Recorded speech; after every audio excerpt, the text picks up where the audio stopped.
Greetings. Welcome to another episode of Caribbean Current, a series where we spark conversation about things happening in the Caribbean community, music, culture, anything that impacts the Caribbean community. We want to talk about it, and we want to hear your perspectives on the topic. So the team is back. The entire team is back. We are ready for 2021. We have lots of great conversations, lots of great topics. So just as a brief reminder, I'm going to introduce the entire team and then kick this off. I'm Marissa, founder of To Be Caribbean. We also have Nyla here. Nyla. I am educator and activist. Yeah. Genesis, producer and intern of To Be Caribbean and Caribbean Kurrent. Yeah.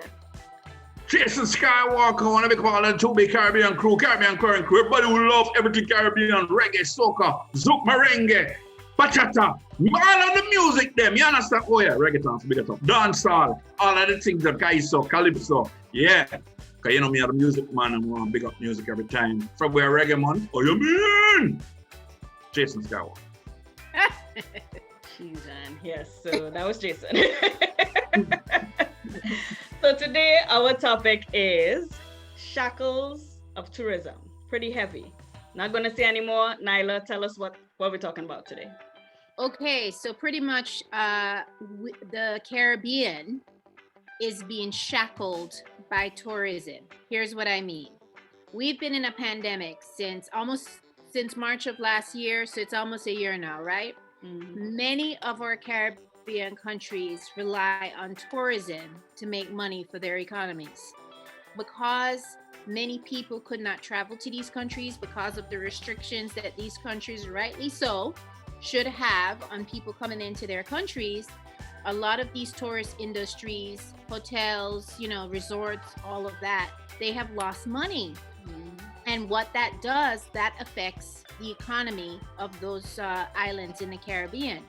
So this is a problem, and it really is. What it's causing is these countries to be shackled by tourism. There has to be.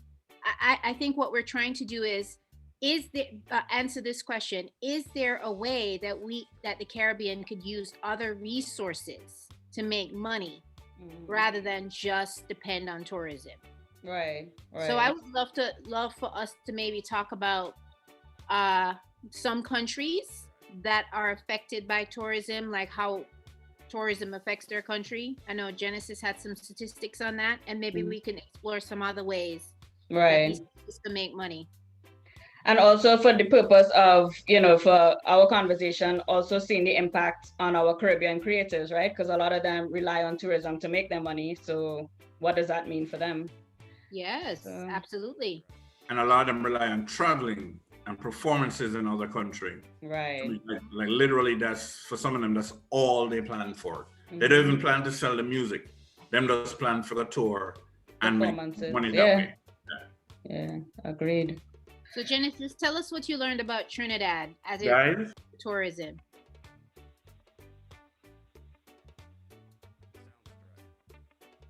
So Trinidad has, as of 2019, Trinidad was making around $1 billion off of tourism alone. Now they have a bunch of other exports, a lot of environmental exports like petroleum and things like that, but their biggest was definitely tourism. I just read actually that as a whole the Caribbean has lost about $8 billion $8 billion US dollars throughout all these different islands and lost more than 1 million jobs during COVID-19. And so this is it's pretty catastrophic considering that tourism is such a big industry for the Caribbean. Right. Yes. Hence the shackles of tourism. Right. Caribbean is being held hostage right now. Mm-hmm. And, me as an activist, I'm not okay with this. Change this. But then the conversation becomes like, what is a source of independent revenue? Like, what are our major exports, and how do we become independent so we don't have these shackles? What do you think, Jason? Well, first of all, I'd argue that it's not a right now conversation. This has been a conversation. And you know, it's been the warning signs like, yo, suppose tourism flop, what do we do? You know, at least Trinidad could boast a major export of oil. And at one point, Jamaica could boast an export of bauxite, but unfortunately that didn't even really come to us, so I can't really talk about that either. There are opportunities even in those areas that I just spoke about, but we've never put the investment in, we've never put the time in to make it happen. It's always been all about tourism. The shackles have been there consistently. We have totally ignored our creatives, only jumping on when things are going for them. Dancehall and reggae can tell you about that. I'm quite sure the other islands with music can tell you that the business interests and the government, which would have to be involved for it to become a viable product on the international market, have not paid any attention or put any investment in these things. So now all of a sudden, when tourism is removed from you, you're scrambling because you've never invested in this before. That being said, though, the opportunity is still there, especially with a diaspora of more Caribbean people outside of the Caribbean than in the Caribbean. So if they wanted to get serious and actually transform the economy so we could start focus on that, then yeah, things can happen. That being said, I am seeing people on the ground trying to figure out creative ways to use technology to make money come in and see if they can make things work.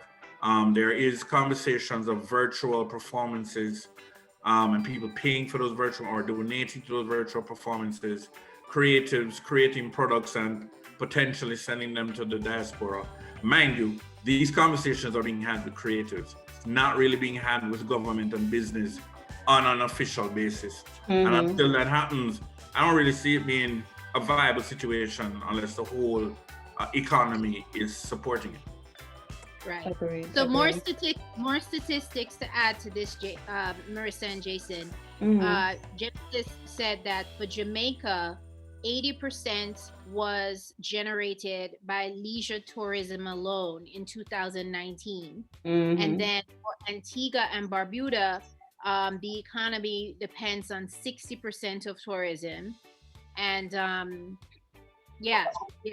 So here's what I want to know. Okay, so Genesis is she's big into Korean pop music, K-pop, right? And I've been What the K stand for? Korean pop. That's so far. Yeah, it is far. Across the other side of the world, behind God's back. Okay. And so what we've realized with the Korean pop music is that the government of South Korea has been working on this plan to monetize Korean pop music. Like, it's a very intricate industry, not just the music itself, but the artists who do the Korean pop music, producing the music and getting it out to the rest of the world. It's like a very systematic plan that they've had in place for almost 20 years now, Jen. 20 something years. Correct. And it's now a $600 billion industry, so clearly it's paying off.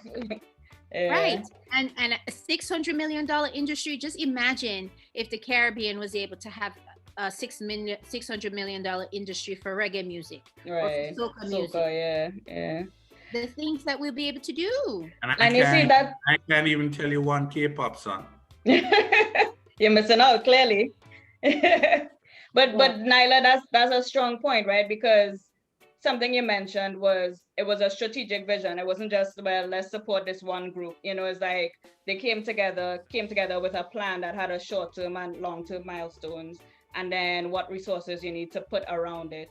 So that would include branding. The whole concept of K-pop is not just Korea or the specific brand separately. You know, it's like branding a whole industry and then growing that industry in the right way and getting it in the right hands, which we all know is a great opportunity, because we in the Caribbean tend to think our export is beaches, you know, sun, sea, and sand, but we have so much more to offer. You know, I know specifically in Trinidad, Carnival is one of our major exports, but yet still is only a few people who really reap the rewards, and there's not really much government support in a sustainable way.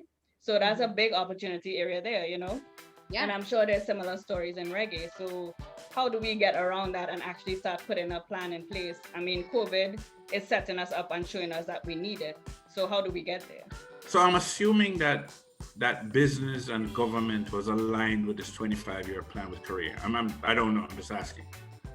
Well, I can actually chime in on that. So initially, K-pop was not a government like run thing, you know. But prior to about 20 years ago, Korea was going through a music phase of kind of really somber, depressing music, and it really linked to the Korean War. So after a while, these big companies started to form and create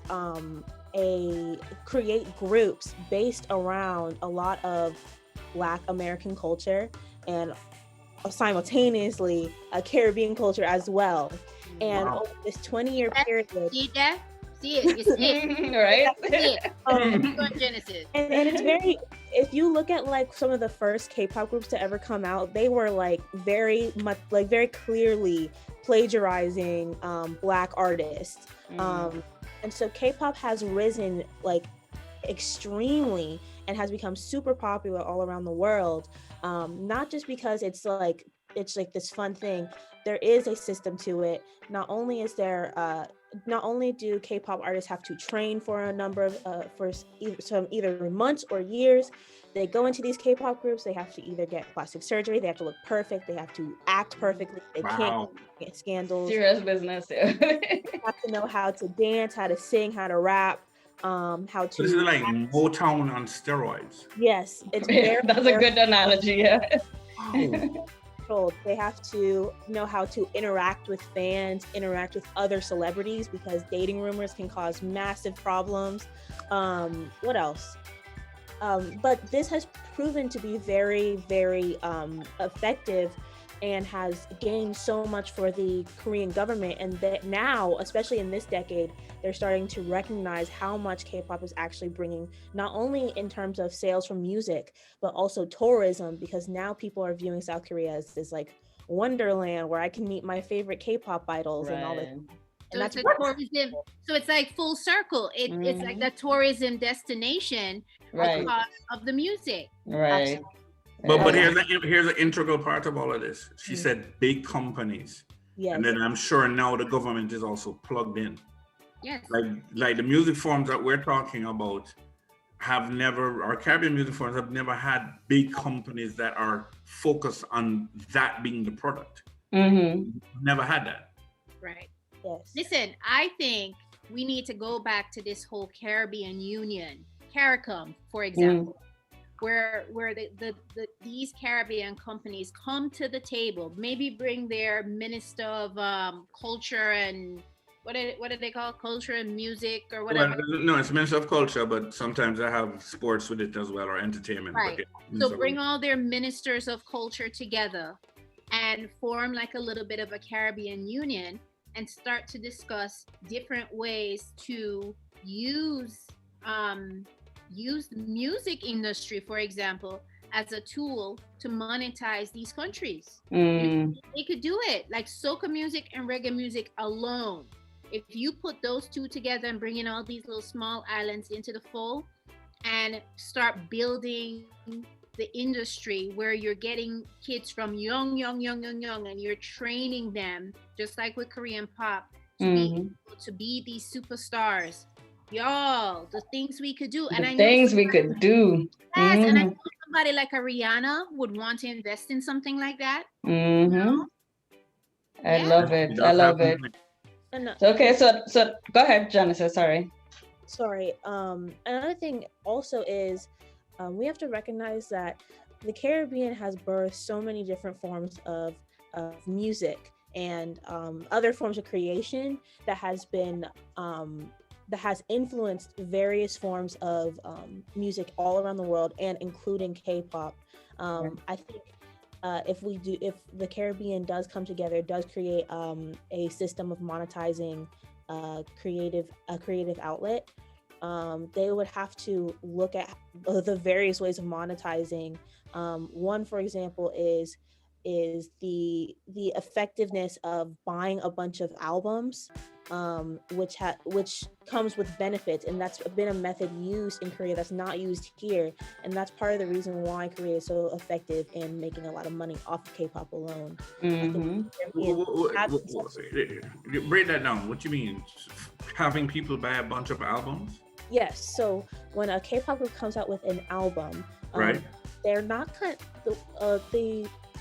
the charts don't really focus on streams as much as they focus on album sales. It's kind of outdated, but also still effective. So what K-pop groups get, K-pop companies get their fans of each group to do is to buy a number of albums, and they win a certain amount of benefits, whether that is having fan meetings, whether that's being able to go to a certain concerts, or having communities of like interacting in any type of way with their favorite K-pop group. And that will show on charts as, oh, this group has been able to sell thousands and thousands of albums, which includes CDs, which is like not even that relevant here anymore. But this group is able to sell thousands of albums. That boosts them in the charts and allows them to win awards and ultimately get more money and more funding. And so that's one of the ways that that works. So. And guys, that is amazing. And this is just music. You know, we're not even talking about what Caribbean countries could do with their natural resources. So like your oil or your nutmeg from Grenada, or your bauxite, like you said, from Jamaica, or produce, you know. Or the diamond from Guyana and the gold. Right. And even within the creative industries, it's not just music, you know, like I know for Carnival, you have the costume designers, you know, I'm sure within the reggae space or just in Jamaica, there are other creatives we could tap into, like somebody like Muta Baraka with poetry and stuff. Muta Baraka, but yeah, it's the total, you know, when it comes to reggae, it's the dress and the look and like I'm just it's already been exploited. I'm just recognizing that from what Genesis just described, like everything, like it could be a holistic. But here's the problem. Korea decided that the music was important to the culture and that creatives, not only are they important, that we have to make sure they're the best of the best. Right. You know, I don't know about Trinidad, but in Jamaica, the powerful do not look at people who create music or do art. Well, maybe do art, but not much of the other creatives products. Do they look on them as people of importance? You know, they look at them as downtown people who, oh wait, your record selling in England? All right, it's my friend now. You know. But Jason, let me tell you something. The powerful people in Jamaica also like to make money. And if this could be a situation where they see they can make money, those people, I think the perception of those people would be glorified a little bit more, because it wouldn't be because they should be, it would be because of money. This is where I compare classism to racism. Ooh, because they will keep up the classism until somebody else starts making money off of it. And then they're like, hey, hi, let's do this. Seriously, Bob is a great example. Like Bob was a dirty boy from Trenchtown who making noise all the time. Oh, he's on BBC? Bob, well, go out with Bridget. All right, so Jason, let me challenge you. So, because that's an excellent point, right? We don't have the support of the who's who until it becomes a thing, and I think that's almost everywhere, you know, not only in the Caribbean.